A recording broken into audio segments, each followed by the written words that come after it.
Good morning, ladies and gentlemen. My name is Edward Mooney. I'm the International Vice President for the Communications Workers of America, District 213, covering Pennsylvania, Delaware, Maryland, Virginia, West Virginia, and Washington, D.C. We're here this morning to talk to you about trade agreements that are killing jobs and destroying the middle class in America. Trade agreements have made a race to the bottom that only makes the rich richer and makes it more difficult for the poor to make a living in the United States. In our union, we have seen good jobs go overseas. Call centers have moved overseas even when corporations know their own customers are frustrated with them. To save a few dollars, we know the vast majority of Americans want their call center jobs to be done here in this country and in fact done locally where they know that it's being reinvested in our communities. Union jobs are the best way to guarantee a fair wage for working women. Women in unions are much more likely to be paid at the same rate as a man, according to a nurse last night when she spoke at the rally at Temple University. Unions have been the primary gateway for those born in lower economic circumstances to become a part of the middle class. Unions were the backbone for families being able to participate in the American dream. I stand up here today to talk to you about Bernie Sanders. He understands the fears that today's economy is generating in the American worker. Everywhere they look, they are getting hammered. They see rising prices, stagnant or decreasing wages, and the need for multiple jobs just to put the same amount of food on the table for their families. Bernie Sanders understands those workers. That's why he wants to give them $15 minimum wage to help them build wealth, afford a home, and have general economic security. Bernie Sanders knows that healthcare costs crush lower class workers. They can't afford to go to the doctor. The prices are only increasing and they cannot afford or find quality care. Bernie's proposal to finally give health care to all will provide economic freedom to hundreds of thousands of workers that will contribute significantly to improving their quality of life. Bernie has the vision and the guts to make the bold choices that will pull people out of poverty and rebuild the declining middle class in America. He sees the big needs facing the country and is willing to act accordingly. It is for these reasons that I stand here today to support Bernie Sanders as the next President of the United States.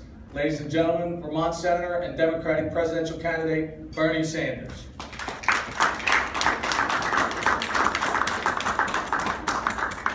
There's not much that I can say to follow what Ed said.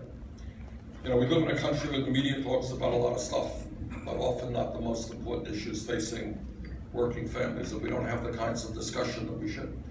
But Ed just said, I think, everything that has to be said. And that is the question that we have got to ask ourselves is how does it happen that in this country over the last 30, 40 years, we have seen the decline of the middle class, which has once been the envy of the entire world? Why is it that people are working longer hours for lower wages? Why do we have 47 million people living in poverty? Why is it that 58% of all new income generated today, 58% is going to the top 1%? Why is it that over the last many years we have lost millions and millions of good-paying, middle-class jobs as corporations shut down in Pennsylvania and in the United States of America and moved to low-wage countries abroad? What this campaign is about, and I thank Ed and all of the people behind me for their support, is to create a government which stands up for working people and not just the 1%. Let me give you one example. Right now, the CWA, Ed's union, is in very bitter negotiations with Verizon. Verizon wants to take American jobs, call center jobs, out of this country and bring them abroad where people will be paid pennies an hour. That is unacceptable. That is part of the long-term greed that we are seeing on the part of corporate America. And I say to Verizon, you know what, do the right thing. Why don't you hire and why don't you retain people right here in the United States of America? Why don't you pay them decent wages rather than ship good-paying jobs abroad? And I would also point out, when we talk about corporate greed, from 2008 to 2013, this very same Verizon Corporation made over $42 billion in combined profits. But because of tax loopholes, not only did Verizon pay nothing in federal income taxes, it actually received a tax rebate of $732 million from the IRS. It actually got money back from the federal government, and over that period of time, 2008 to 2013, did not pay a nickel in taxes. So after ripping off the taxpayers of this country, then they go to the workers here on the East Coast, and they say, no, we're not going to keep you on call center jobs, we're going to send your jobs abroad. As I've been saying throughout this campaign, and I think millions of people are saying it with me, enough is enough. We're going to have to deal with this corporate greed. We're more concerned about compensation packages for their CEOs than they are about the needs of hardworking people who want nothing more than to be able to live in dignity and security and bring their kids up in a decent way. Over the last 30 years, one of the major reasons why the middle class has been disappearing is because of disastrous trade policy. As on that issue, Secretary Clinton and I have very strong differences of opinion. Not only did I oppose NAFTA, I was out on the picket lines with trade unionists in opposition to an agreement that I knew would be a disaster for American workers. I strongly opposed permanent normal trade relations with China and virtually every other trade agreement, the results of which these trade agreements have cost the workers in this country millions and millions of decent paying jobs, and on top of that have led to a race to the bottom. And that is that workers are threatened with either seeing their jobs go abroad or take cuts in their health care benefits or their wages. Secretary Clinton has supported virtually every one of these trade agreements. I have opposed them.